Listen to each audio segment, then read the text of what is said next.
सबको नमस्कार। जैसा हम देख रहे हैं देश भर में कोरोना का बहुत ज़बरदस्त कहर छाया हुआ है और इस कोरोना काल में जो सबको लग रहा है कि समाधान इसका एक ही है, वो है वैक्सीन। दिल्ली सरकार ने निर्णय लिया है कि 18 साल से ऊपर की उम्र के लोगों को फ्री वैक्सीन दी जाएगी। हम कोशिश करेंगे कि इसको जल्द से जल्द और बड़े स्तर के ऊपर कैसे लोगों को वैक्सीन किया जाए, इसका पूरा प्लान तैयार किया जा रहा है। आज सुबह हम लोगों ने दिल्ली में 1,34,00,000 वैक्सीन खरीदने की मंजूरी दी है। हम कोशिश करेंगे कि ये जल्द से जल्द वैक्सीन खरीदी जाए और लोगों को लगाई जाए।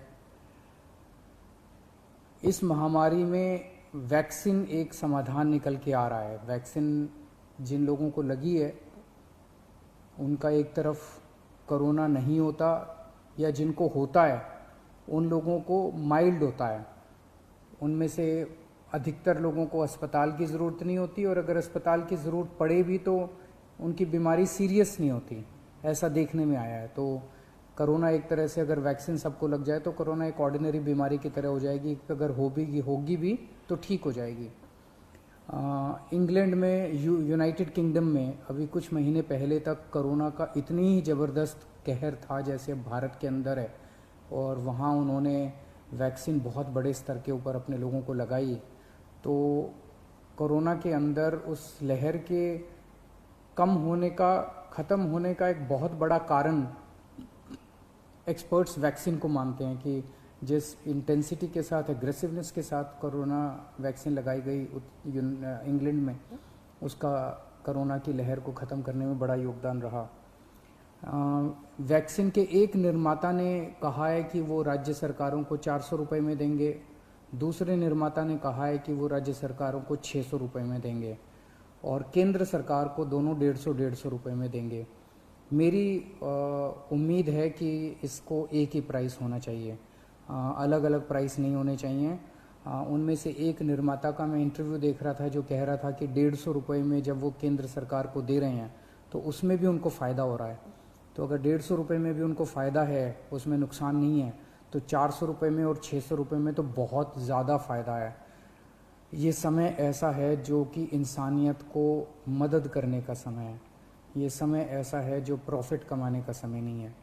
देश भर के अंदर केंद्र सरकार ने कई दवाइयों के प्राइसेस के ऊपर कैप लगाए। अलग अलग राज्य सरकारों ने हॉस्पिटल्स के प्राइसेस के ऊपर कैप लगाए कि अस्पताल जो हैं इससे ज़्यादा नहीं ले सकते दाम, इस चीज़ के इतने लेंगे, इस चीज़ के इतने लेंगे।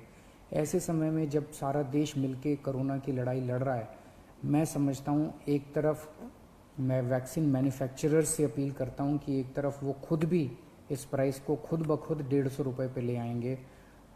पूरी ज़िंदगी पड़ी है प्रॉफिट कमाने के लिए। ये टाइम, कोरोना जब महामारी इतने बड़े स्तर पे फैली हुई है, लोगों से ये प्रॉफिट कमाने का टाइम नहीं है। मैं केंद्र सरकार से भी अपील करता हूँ कि अगर ज़रूरत पड़े तो इसकी भी कैपिंग की जाए और इस प्राइस को कम किया जाए। एक बात कि 18 साल से ऊपर की उम्र पे अभी लगाया जा रहा है, लेकिन इस महामारी के दौरान हमने देखा कि हमारे 18 साल से कम उम्र के जवान और बच्चे भी इसमें बहुत ज़्यादा संक्रमित हो रहे हैं। उनमें से कुछ लोगों की मौत भी हुई है। तो उनके लिए भी अब हमें सोचने का टाइम आ गया है कि अगर यही वैक्सीन्स उनको भी लगाई जा सकती हैं, उनके लिए भी सेफ़ और इफ़ेक्टिव हैं, तो यही वैक्सीन लगाई जाएं। और अगर ये वैक्सीन्स उनको नहीं लगाई जा सकती, दूसरी वैक्सीन्स की ज़रूरत है, तो मैं उम्मीद करता हूँ कि जल्द दूसरी वैक्सीन्स भी ईजाद होंगी जो बच्चों को भी लगाई जा सकें, उनको भी सेफ़ हो और इफ़ेक्टिव हो। दिल्ली में ऑक्सीजन बेड्स बढ़ाने का इस टाइम बहुत बड़े स्तर पे हम लोग काम कर रहे हैं। अभी मैं राधा स्वामी सत्संग ब्यास के वहाँ पे जो एक सेंटर बनाया गया है उसका मुआयना करके आ रहा हूँ। आज सुबह सुबह 10 बजे वो मरीजों के लिए खोल दिया गया है। लगभग 500 बेड्स शुरू किए जा रहे हैं। आज 150 बेड्स हैं, अगले 1-2 दिन में 500 बेड्स हो जाएंगे।